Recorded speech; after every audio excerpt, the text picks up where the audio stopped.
felicitación sincera a que se hayan conformado este grupo con el fin de lo que a nosotros nos gusta, ¿no? Que son las abejas. El tema que vamos a ver ahora, como dice ahí, ¿por qué criar abejas mansas? Sigue avanzando.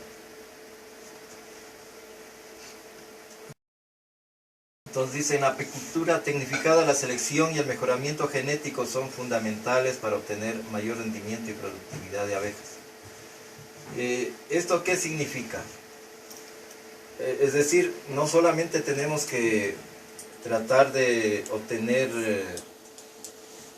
como ya hemos visto, es decir, saber cultivar a las abejas, sino que también tenemos que tener un método de genética para el mejoramiento, ¿no? Para poder no solamente limitarnos a obtener miel, sino también otro tipo de cultivos de la abeja, es decir, que no se detenga una industria que se constituye a la postre la crianza de las abejas.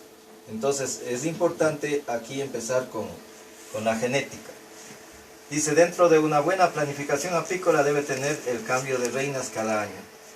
Es decir, como una colmena prácticamente es como una fábrica que vamos a obtener el producto que básicamente es la miel.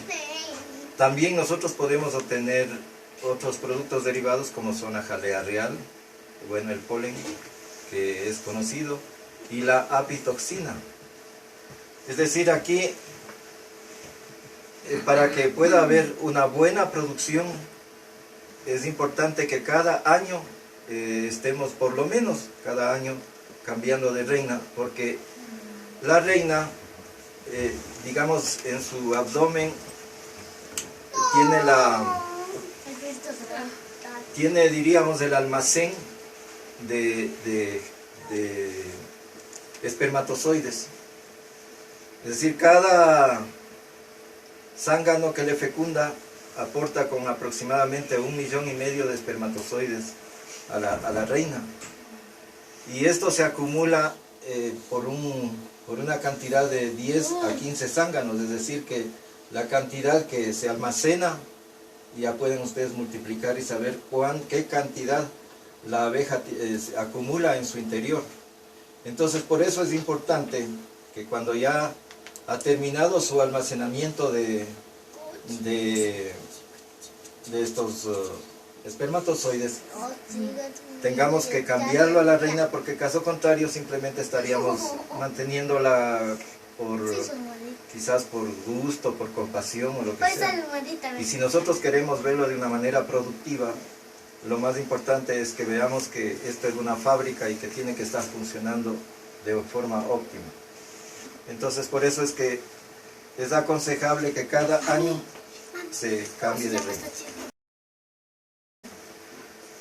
Se desprende así la necesidad de fomentar el criadero de reinas mansas. El criadero de reinas mansas tiene el propósito, como aquí nos comentaba, ¿cómo te llamas tú? Akiko. Akiko. Ella, por ejemplo, estaba muy interesada en la apicultura urbana, y creo que todo el mundo nos interesaría. En mi caso personal, yo tengo solamente una terraza.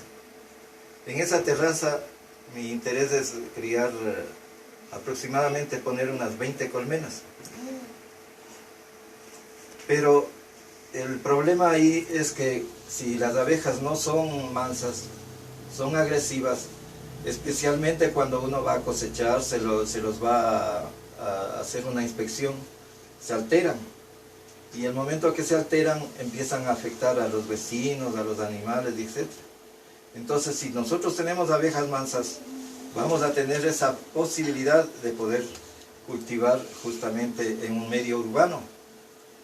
Y esto, pues, si nosotros logramos hacerlo, vamos a futuro a extender en todos los lugares que la gente, por cariño, por afecto, etcétera, les guste tener abejas, y no van a tener la dificultad de que cuando quieran cosechar o o mantenerlos, diríamos, dentro de lo que sería inclusive como una distracción. Pues de esa manera nosotros estaríamos logrando o sea, obtener beneficios a nivel urbano. Beneficios no solamente para el grupo de la gente que vive ahí, sino beneficios para toda la ciudad. Porque vamos a tener la polinización de las flores, del medio, y también vamos a cubrir de lo que yo les comentaba antes, que el aura de una colmena, no sé, digamos ustedes a lo mejor hayan escuchado que cada persona tiene un ángel.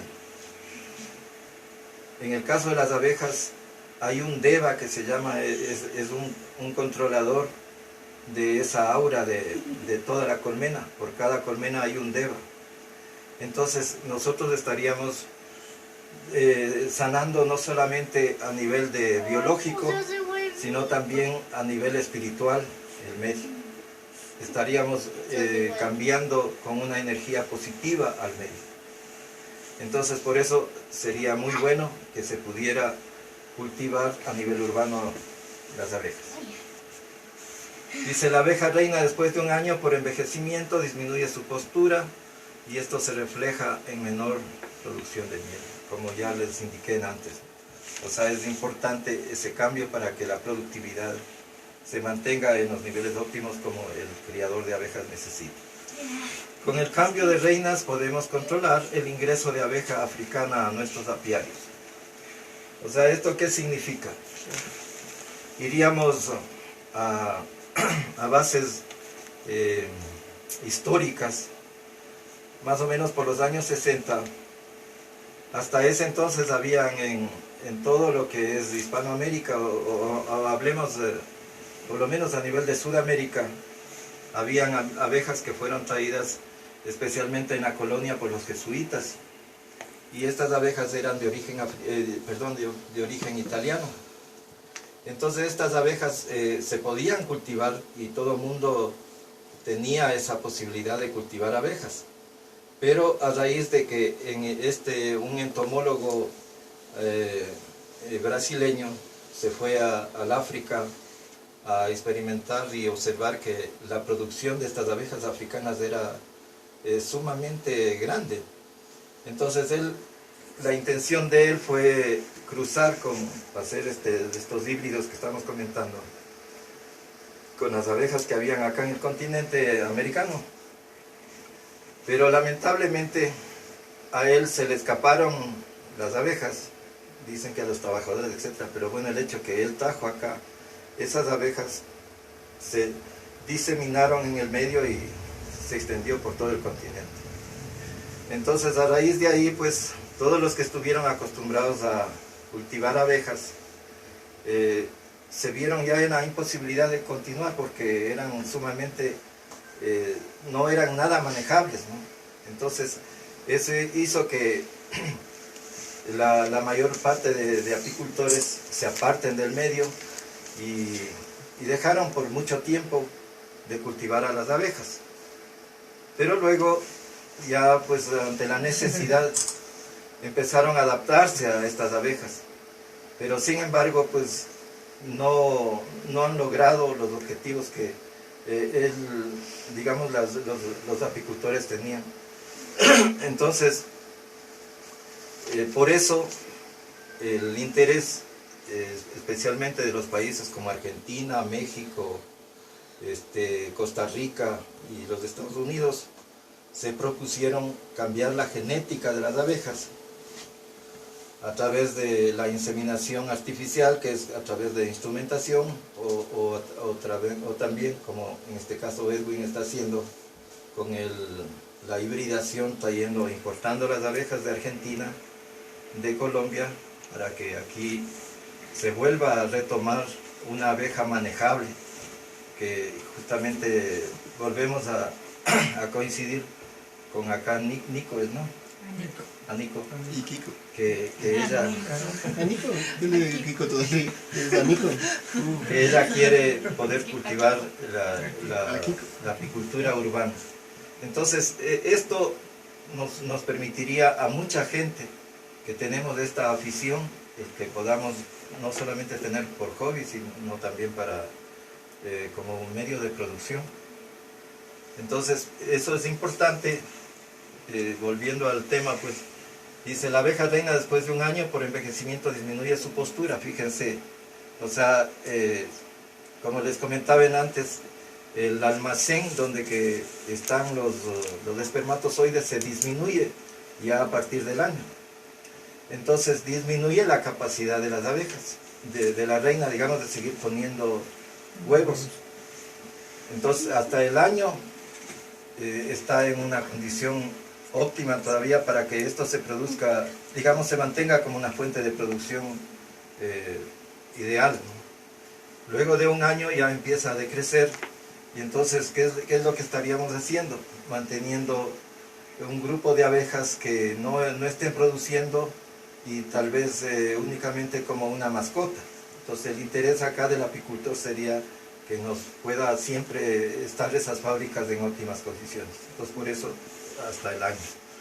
Con el cambio de reinas podemos controlar el ingreso de abeja africana a nuestros apiarios.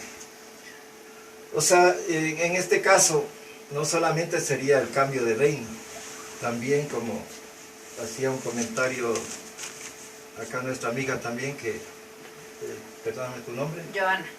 Joana. O sea, aquí fundamentalmente también tenemos que considerar al zángano, porque quien va a promover la genética de las abejas es el zángano. Pero aquí nosotros tenemos que considerar con su debida importancia que la abeja reina, digamos, a la abeja reina no le fecunda, los zánganos no fecundan para obtener sino abejas obreras. Entonces la reina, por una circunstancia biológica de la reina, ella simplemente pone los huevos de zángano sin fecundar con el zángano original. Por eso es que digamos, un zángano es la fiel copia de su madre, o en este caso ya no sería su madre sino su hermana. Entonces, de esta manera estamos obteniendo zánganos puros de estas reinas. Y si nosotros logramos hacer esta fecundación in vitro, o la otra fecundación que también existe a través de unos tubos, entonces, de tal manera que nosotros le podamos aislar a los zánganos del exterior, y solamente le permitamos que esos zánganos que están dentro de la colmena, que son hijos puros de la reina, pueda ellos fecundar a esta reina. Entonces, eso por un lado también podría, digamos, estaría comprometiendo la consanguinidad. Garantizando la siguiente generación. Ya. Entonces, en ese sentido, a futuro lo que tendríamos que hacer es hibridar pero con abejas mansas de un tipo y de otro tipo, para evitar la consanguinidad que les pueda afectar también. Entonces es importante, diríamos que hay dos métodos. El uno es instrumental y el otro a través de unos tubos donde solamente permitamos que los zánganos de esa colmena le fecunden a la reina. De esa manera estaríamos garantizando la pureza de esa raza. Dice también, en las colmenas con reinas viejas se nota la poca cosecha de polen, es decir, una reina que ya ha pasado su periodo de vida útil disminuye en todas sus potencialidades, es decir, disminuye la entrada de polen, disminuye la entrada de néctar, porque ya la reina, al no poder seguir poniendo huevos, disminuye la población y por lo tanto la entrada de néctar también se disminuye. Al disminuir la entrada de néctar, también disminuye la entrada de polen. Es decir, es una fábrica que deja de producir en sus niveles óptimos.